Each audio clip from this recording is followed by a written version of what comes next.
Good afternoon, dear colleagues. I am glad to welcome everyone to another meeting of the Business Council under the Minister of Foreign Affairs. In this format, we traditionally discuss aspects of the international agenda that are relevant for Russian business, and of course, we will assess the possibilities for promoting the interests of Russian companies in foreign markets, including taking into account the tools at the disposal of our Foreign Policy Service.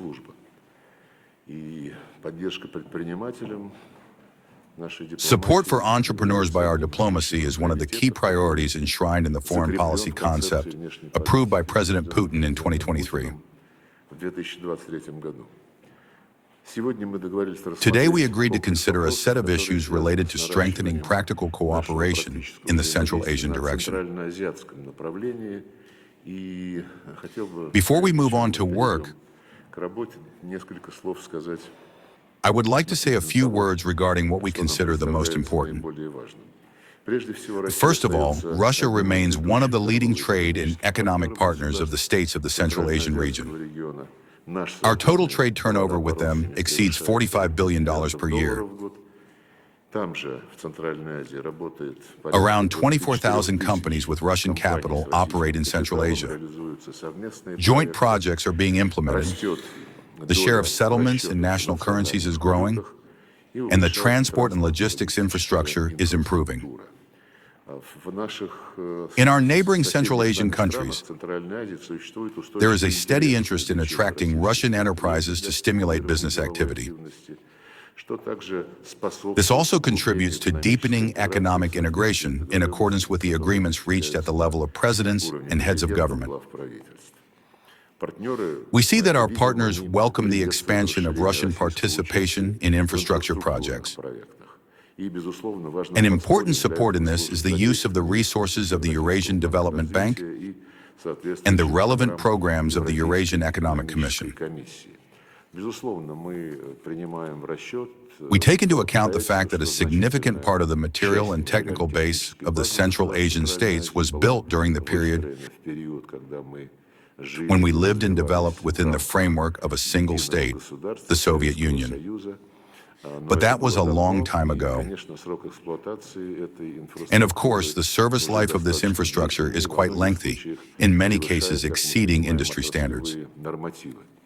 In this regard, it is natural that modern Russian technologies and equipment are in high demand in the region.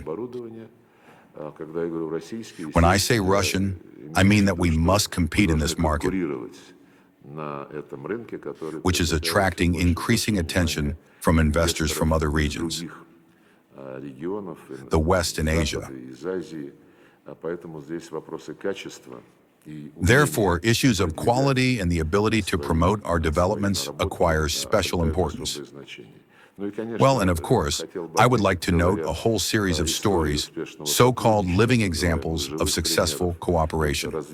Among them are the development of the eastern branch of the North-South International Transport Corridor and the participation of Rosatom State Corporation in the formation of a regional nuclear cluster.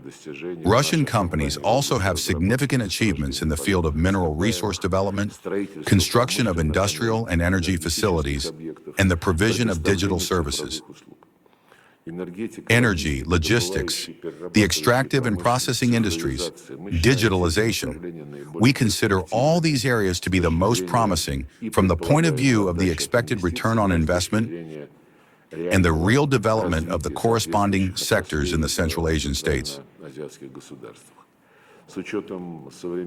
Taking into account the modern trends that are multiplying in the world economy, science and technology, a special place belongs. We see this in the position of other states to the sphere of extraction and processing of critically important raw materials, as well as the development and introduction of artificial intelligence technologies. In conclusion of my opening remarks, I would like to especially emphasize that we are meeting on the eve of the second Russia-Central Asia Summit scheduled for October. It is planned that it will take place in Dushanbe in connection with the holding of the Commonwealth of Independent States Summit. The heads of 6 states, Central Asia plus Russia, plan to discuss the entire range of issues of cooperation. And of course, on the agenda will be the topics of cooperation in the trade and economic, investment, industrial, and scientific technological fields, etc. I am confident that the decisions and recommendations that we formulate and, I hope, approve today will be useful in the context of preparing for the upcoming high-level meeting.